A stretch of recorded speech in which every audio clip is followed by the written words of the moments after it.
Duha ka high-value suspects sa pagpamaligya og illegal nga droga sikop sa kapulisan atol sa buy-bust operation.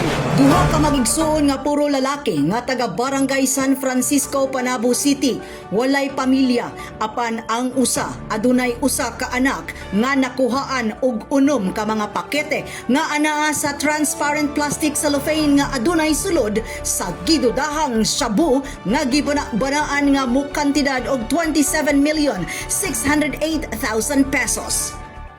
Based on investigation, ma'am, kaning doa nga na-involved aning buy-bust operation last December 5 is mga budigero ni sila. Isa sa mga nag-keep sa gyms. No, ang ilang trabaho is mag-deliver, mukuha, i-deliver sa different provinces or cities. Then, but ang unique lang ani ning budigero kay mo bangga po ubang mga shomer, meaning nagtarya-tarya siya. So, dali na to siyang makuha.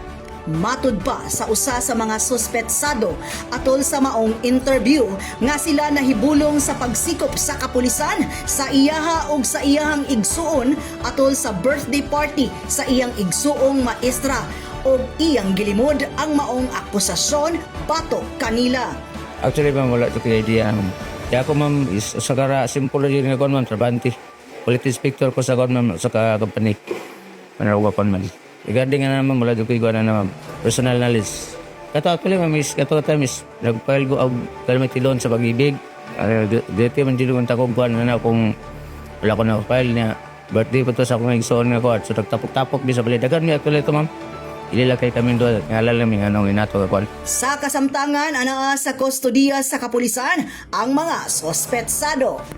Kauban sa kamera si Louie Pandagsagan o Richard Ligtas. Kini si Dali Amag ngagikan sa City Information Office Broadcast Services alang sa Frontline News Panabo. Importante, informed.